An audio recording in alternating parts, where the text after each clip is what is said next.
বাটপার আফ্রিদির বাবা খুনের মামলায় গ্রেফতার। আফ্রিদির পালা কখন? সময়টা ২০২৪ সালের জুলাই। কোটা সংস্কারের শান্তিপূর্ণ আন্দোলনকে দমন করতে ফ্যাসিস্ট শেখ হাসিনার পক্ষ নিয়ে আইনশৃঙ্খলা বাহিনীর চারপাশে গুলি চালায়, হত্যা করে প্রায় ১৫০০ নিরীহ ছাত্র জনতাকে।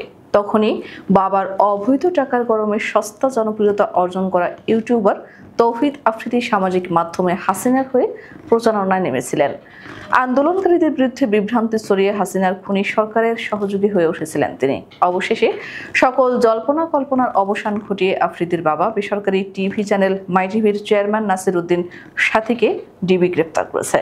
এ ঘটনায় নতুন করে আলোচনায় এসেছে হত্যা মামলার আসামি নাটের গুরু আফ্রিদি কবে গ্রেপ্তার হবেন। অভ্যুত্থানের সময় আফ্রিদি শুধু ইউটিউবেই নয়, বরং কোটি কোটি টাকার বিনিময়ে বিভিন্ন ইনফ্লুয়েন্সারকে হাসিনার দরবারে হাজির করিয়েছিলেন।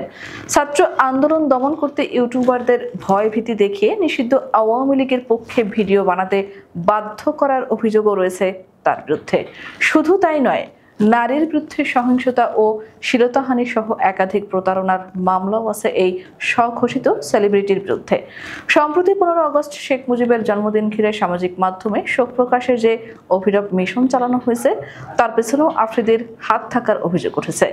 দেশীয় কিছু ইনফ্লুয়েন্সার দাবি করেছেন, অবৈধ টাকার জেরে সেলিব্রিটিদের দিয়ে কার্যত নিষিদ্ধ আওয়ামী লীগের হয়ে প্রচারণা চালিয়েছেন তিনি। এমনকি তারকারা আলাদা আলাদা পোস্ট দেওয়ার জন্য বিশেষ পোস্টারও বানিয়ে দিয়েছেন আফ্রিদি, যাতে করে কারো বক্তব্য কারোর সঙ্গে মিলে না যায়। রোববার বিকেলে গুলশান থেকে আফ্রিদির বাবা নাসির উদ্দিন সাথীকে আটক করে ডিবির একটি বিশেষ দল। তাকে মিন্টো রোডে ডিবি কার্যালয়ে রাখা হয়েছে। ডিবির যুগ্ম কমিশনার নাসিরুল ইসলাম জানিয়েছেন, যাত্রাবাড়ী থানার আসাদ হত্যা মামলায় এজাহারভুক্ত আসামি ছিলেন তিনি। মামলাটি দায়ের করেছিলেন নিহত আসাদের বাবা জয়নাল আবদিন। এই মামলার তালিকায় শুধু নাসির উদ্দিনই নন, তার ছেলে তৌহিদ আফ্রিদিও আছেন ১১ নম্বর আসামি হিসেবে। মোট ২৫ জনকে সরাসরি অভিযুক্ত করা হয়েছে, যার মধ্যে রয়েছেন ফ্যাসিস্ট শেখ হাসিনা ১ নম্বর আসামি, সাবেক সেতুমন্ত্রী ওবায়দুল কাদের ২ নম্বর এবং সাবেক আইজিপি আব্দুল্লাহ আল মামুন ৩ নম্বর। নাসির উদ্দিনের গ্রেফতারের পরই আফ্রিদিকে নিয়ে চাপ বাড়ছে। জুলাই রেভলিউশনারি অ্যালায়েন্স নামক একটি সংগঠন ইতোমধ্যে সরকারকে আলটিমেটাম দিয়েছে। তাদের দাবি, তৌহিদ আফ্রিদি এখনো বাংলাদেশে আছেন, নাটক না করে দ্রুত গ্রেফতার করতে হবে। সংগঠনটি ফেসবুক পেজে আফ্রিদির সাম্প্রতিক একটি ছবিও প্রকাশ করেছে, যা দেখে ধারণা করা হচ্ছে তিনি আত্মগোপনে নেই, দেশে অবস্থান করছেন। এখন চারদিকে একটাই প্রশ্ন, বাবার পর ছেলের পালা কবে?